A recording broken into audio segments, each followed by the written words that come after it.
Os geólogos esperavam estar certos ao assumir que o granito se formou através do lento resfriamento nas profundezas da Terra, mas desde o início eles obtiveram evidências de que tal premissa estava errada. Esta riolite, formada através do lento resfriamento a uma profundidade de 555,3 metros, exibe apenas diminutos cristais. Não é um granito. Então, os geólogos teriam que presumir que os granitos se formariam a uma profundidade bem maior. Na década de 60, os geólogos derreteram pequenos pedaços de granitos e deixaram que esfriassem lentamente sob condições de calor e de pressão existentes a grandes profundidades na Terra. Esta é uma pedra produzida em tais experiências. Tem apenas pequenos cristais, como uma riolite. Não tem cristais grandes, não tem cristais escuros. Não é granito. Os halos de polônio nos dizem que os granitos se formaram pela criação, não por processos naturais. Os granitos contêm a assinatura da criação. Riolites e pedras criadas em laboratório não têm. É tudo bastante simples. Apesar de tais fatos, em 1987, geólogos ainda tratavam da origem dos granitos como em 1947, quando foi mencionado como sendo um velho amigo. O simpósio de 1987 terminou com o seguinte lamento. Conforme foi bem documentado pela discussão durante esta reunião, muitas antigas questões ainda são debatidas. Eu espero que daqui a 100 anos não estejamos debatendo as origens dos granitos. Professor W.S. Fife, Departamento de Geologia, Universidade de West Ontário, Canadá. Porém, 4 anos mais tarde, em 1991, geólogos no segundo simpósio de Hutton sobre a origem dos granitos e rochas correlatas não conseguiram realizar seu desejo e as mesmas questões foram debatidas. O geólogo Dr. Andrew Snelling, da Fundação Criacionista Científica da Austrália, examinou as evidências de campo quanto à origem dos granitos e considera as possibilidades de sua criação. O estudo da geologia se dedica a pesquisar a história da Terra e a origem das rochas que cobrem a superfície da Terra. Então, se estudamos a origem dos granitos, é uma coisa importante, porque não é apenas uma questão isolada. O motivo é porque essas rochas, esses granitos, são encontrados em todos os continentes da superfície da Terra, expostos em áreas visíveis, às vezes por centenas de quilômetros quadrados, como, por exemplo, aqui no sul da Califórnia. Essas rochas estão expostas na cordilheira de montanhas que forma a espinha dorsal dessa região. Então, lidar com a questão da origem dos granitos é de fundamental importância para entendermos o desenrolar da história da Terra. Quando respondemos à pergunta sobre a origem dos granitos, nós podemos nos reportar à literatura científica convencional, onde há a ideia que a maioria dos cientistas propõe de que tais rochas, os granitos que vemos aqui expostos nessas montanhas atrás de nós, se originam da época em que um material aquecido chamado magma existia nas profundidades abaixo da superfície da Terra. Eles supõem que ele tenha se resfriado lentamente ao longo de vários milhões de anos. E eu sugiro que milhões de anos de erosão do material que cobria o granito tenha agora sido exposto à nossa visão para que nós estudemos a questão. É isso que lemos na maior parte da literatura, se não em todos os livros.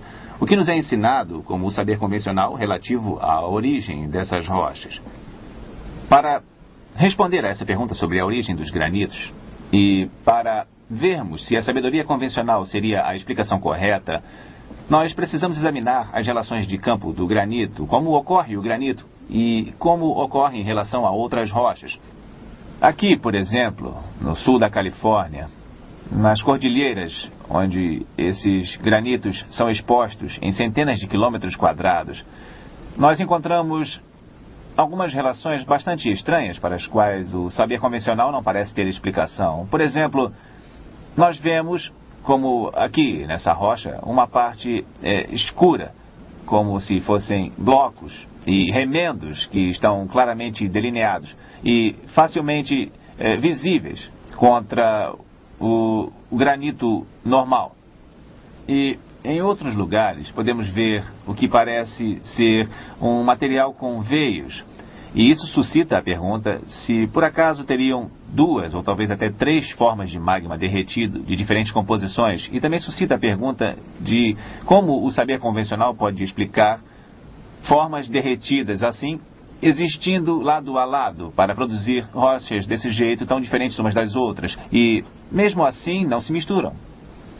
Quando vamos até Bishop, por exemplo, aqui na Califórnia, nós podemos ver, na verdade, numa área montanhosa, material derretido, nesse caso que resfriou até o lodo, interagindo com uma rocha do tipo de granito, o minério de granito que nós temos. E lá onde sabemos com certeza que houve mistura e interação, nós podemos ver onde bolhas de minério de granito foram incluídas na pedra básica. E isso indica que, pelo que sabemos, o material derretido interagindo com a rocha, isso produz a mistura. E isso realmente suscita questões acerca do saber convencional que normalmente explicaria estas pedras que vemos aqui como talvez sendo várias formas derretidas resfriando ao mesmo tempo que deveriam se misturar. Porém, essas relações demonstram que não se misturaram. Isso nos leva a fazer a pergunta: existe alguma outra explicação possível para a origem destas rochas, para estes granitos? Eu acredito que haja outra explicação. Sabe, quando eu olho para estas pedras e eu vejo suas relações conforme nós discutimos aqui, nós somos levados a perguntar a nós mesmos: poderiam estas rochas ter sido formadas rapidamente, repentinamente? Afinal, não houve tempo para haver mistura. Não houve provavelmente calor envolvido, porque senão o calor teria colaborado para que a mistura ocorresse. Então, isso traz à minha mente a possibilidade de que nos fala a Bíblia, de que Deus criou as rochas no início. Poderiam estas rochas ser rochas que Deus criou? A Bíblia nos diz que no começo Deus criou a terra, Ele criou o solo. Isso significa que Ele criou as rochas.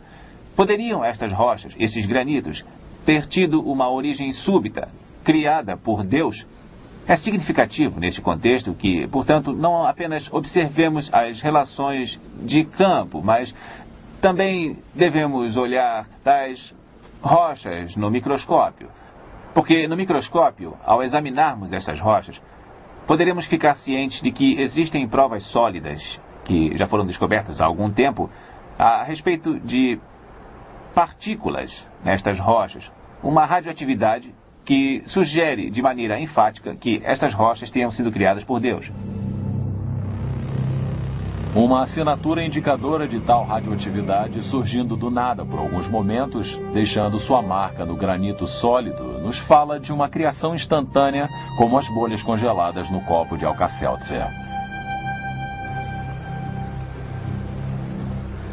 Algo extraordinário aconteceu quando estas rochas se formaram. Algo que desafia todas as leis físicas que atualmente observamos. A evidência foi apreendida pelo granito. E no microscópio podemos ver o pequeno mistério da criação, halos de polônio. Eles são um mistério apenas para aqueles que estão determinados a permanecer com a teoria de uma Terra com bilhões de anos de idade. Para aqueles dispostos a aceitar o relato de Gênesis de uma criação recente e súbita, os halos são perfeitamente compreensíveis. Eles se encaixam no quadro bíblico encontrado nas próprias rochas criadas no início da semana da criação. No princípio, Senhor, lançastes os fundamentos da terra. Hebreus 1:10. Pois ele falou, e tudo se fez. Ele ordenou, e tudo passou a existir. Salmos 33:9. Os halos radioativos de polônio oferecem provas sólidas de que as rochas que são a base da Terra, os granitos, foram criados quase que instantaneamente. Para o Dr. Robert Gentry, aqueles anéis de coloração pálida são quase como se fossem as impressões digitais de Deus, a assinatura da criação.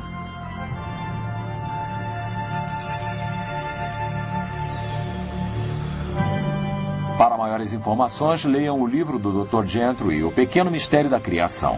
Para obter seu exemplar, ligue para 1-800-467-6380. Em nosso próximo vídeo, A Verdadeira Idade da Terra, iremos apresentar evidências científicas que irão provar que a Terra foi criada recentemente, refutando a teoria de que a Terra tenha sido formada ao longo de bilhões de anos através de eras evolutivas.